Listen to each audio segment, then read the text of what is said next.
UP और उत्तराखंड की खबरों के लिए एबीपी गंगा को सब्सक्राइब करें और बेल आइकन दबाएं। गोरखपुर सीधा आपको लिए चलते हैं, जहां गीड़ा उद्योग भवन से सीएम योगी आदित्यनाथ लाइव हैं। Chamber of industry ease of doing business में आपने देखा होगा उत्तर प्रदेश 2016 में 14वें नंबर पे था। हमने इसकी रैंकिंग को सुधारा। प्रदेश के अंदर जितने भी रिफॉर्म्स होने थे इन सब में तेजी के साथ कार्रवाई करते हुए 2019 आते आते हम उत्तर प्रदेश को दूसरे नंबर पर लेकर आ गए।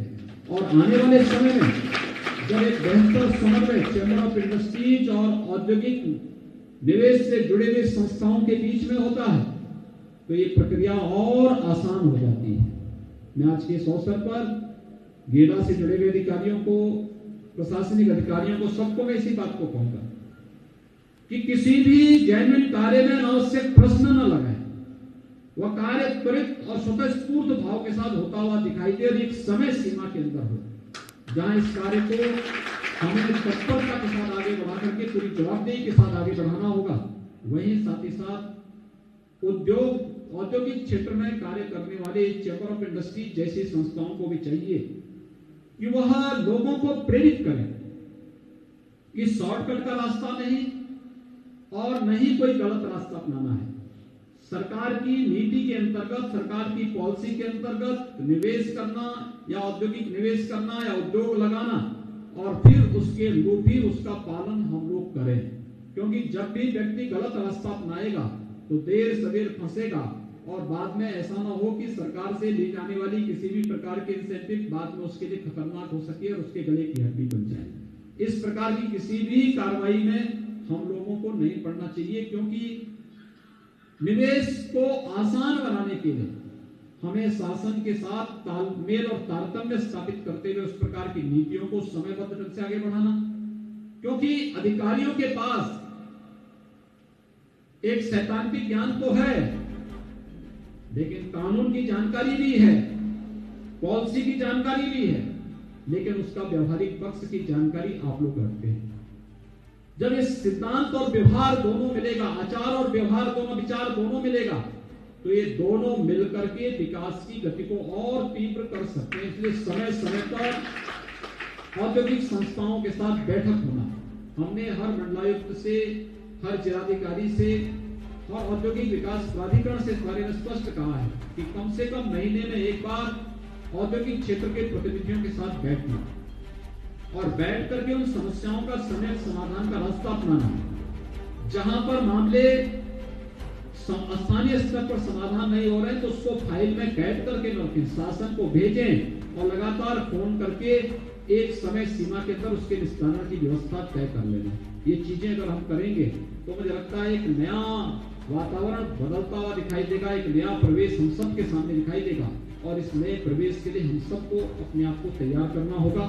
मैं आज के इस अवसर पर गीगा के द्वारा जो यहाँ पर आज एक भवन बनाया गया है, इस भवन के निर्माण के बारे में मैं चाहूंगा कि आप सबने जो ये कार्यक्रम आगे बढ़ाया है, ढेर सारी संभावनाएं गोरखपुर में है, गोरखपुर की संभावनाओं को आगे बढ़ाने की आवश्यकता है और पहले से तय कर लें हमें क्या करना है, क्योंकि ऐसा नहीं कि हम लोग पहले यहाँ पे नहीं दिया। टेक्सटाइल पार्क तो हम लोग गोरखपुर पे पहले दे चुके थे, अब आप लोग लगा नहीं पाए हैं तो इसके लिए आप लोगों की गलती है, सरकार की गलती नहीं है। यहाँ पे आपके पास आया था, आपने अपने पास से जबरदस्ती टेक्सटाइल पार्क को यहाँ से बाहर धकेला है। टेक्सटाइल पार्क तो यहाँ गीड़ा में आ चुका था, गीड़ा में आपके पास आपके हवाले हमने करवा दिया था, सब कुछ क्या किया जा चुका था। फूड प्रोसेसिंग पार्क भी हम यहाँ के लिए स्वीकृत करा चुके थे। उद्यमियों को रुचि और उस दिशा में अगर हम प्रयास करेंगे, एक सकारात्मक प्रयास, आज तो बैंक भी खड़े हैं, मैं मंडलायुक्त से भी, जिला प्रशासन से भी और जिला प्रशासन से भी कहूंगा, बैंकर्स के साथ भी समय समय पे बैठक करना, उद्योगों के साथ उसको जोड़ना और कैसे हम हर कार्य की सरलीकरण कर सकें, अनावश्यक उलझने वाली बातों को दूर करते हुए सरलता के साथ, सहजता के साथ सभी यानी ईज ऑफ डूइंग बिजनेस का मतलब यह है कि व्यापार की सुगमता को बनाए रखने के लिए, और व्यापार की सुगमता के लिए आवश्यक है नियमों के सरलीकरण पर ध्यान देना, वरना सेवक अनावश्यक अटकाने लटकाने की उस अनावश्यक नकारात्मक सोच को दूर करते हुए हम व्यवसाय की सुगमता को बनाए रखने के लिए नियमों में जितना सरलीकरण कर सके, जिसमें शुचिता भी हो, पारदर्शिता भी हो, किसी प्रकार की कोई कानूनी अड़चन आए बगैर हम लोग व्यवसाय की सुगमता को आगे बढ़ाने की दिशा में निरंतर प्रयास करें।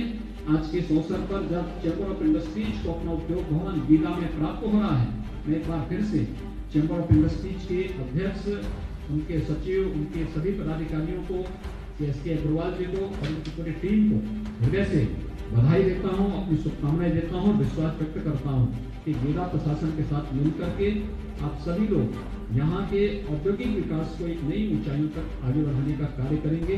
और गीला प्रशासन से भी कि हम लोगों ने पूर्वांचल एक्सप्रेस वे की गोरखपुर लिंक में जो भूमि अधिग्रहण की कार्रवाई को तीव्रता के साथ आगे बढ़ाने के लिए कहा है, एक समय सीमा के अंदर इस कार्य को आगे बढ़ाने का कार्य वे सभी कर लें, जिससे यहाँ पर औद्योगिक विकास की उन संभावनाओं को आगे बढ़ाया जा सके।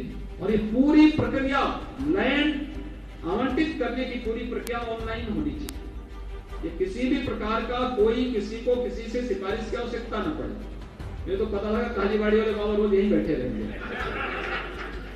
इसलिए ऐसा न हो, ये सब ऑनलाइन कर दीजिए, जिससे सारा कार्य अपने आप ऑटोमेटिक उसमें होता हुआ दिखाई दे। ये कार्य हम लोग कर लें, इसको एक बार कर लेंगे तो मुझे लगता है सबके लिए आसान होगा। गीला प्रशासन के लिए भी, यहाँ पर उद्यम लगाने वाले निवेशकों के लिए भी आसान होगा, और जितनी जल्दी हम उस लैंड को ले सकेंगे अच्छा होगा। हम लोग नेगोशिएशन के माध्यम से इस कार्यक्रम को आगे बढ़ाना चाहिए और इन प्रकार के कार्यों में लेट नहीं करना चाहिए। जितनी जल्दी, जितनी तीव्रता के साथ आप कार्य कर सकेंगे, उसके रिजल्ट उतनी तीव्रता के साथ सामने आएंगे। स्थानीय स्तर पर रोजगार के लिए भी हमें अप्रेंटिसशिप की योजना को यहाँ लागू करना चाहिए। औद्योगिक संस्थानों में शासन उसके बारे में भी सहयोग कर रही है, ढेर सारे सहयोग उसमें शासन ने बहुत सारे चेंजेस किए। आज तो उद्योग लगाने के लिए एमएसएमई सेक्टर में आपको 3 वर्ष से अधिक समय तक के लिए तो कहीं कोई लाइसेंस की आवश्यकता ही नहीं। एक प्रक्रिया सरलीकरण की दिशा में श्रम कानून कोई भी इस दौरान नहीं लागू होना है। इस प्रक्रिया को तेजी के साथ आगे बढ़ाने की आवश्यकता, उसका अवसर का लाभ लेना चाहिए आप सबको। और मैं चाहूंगा इस दिशा में एक बार फिर से हम आगे बढ़ जाएंगे तो एक अवसर है, इस अवसर का लाभ लेकर के गीला के औद्योगिक विकास को एक नई ऊंचाइयों तक पहुंचाने में आप सफल होंगे। आप सब का ये प्रयास फलीभूत हो, आप सबके प्रति मैं अपनी शुभकामनाएं देता हूं। धन्यवाद। जय हिंद। तो मुख्यमंत्री योगी आदित्यनाथ को आप सुन रहे थे, जिन्होंने नए उद्योग भवन का लोकार्पण किया है।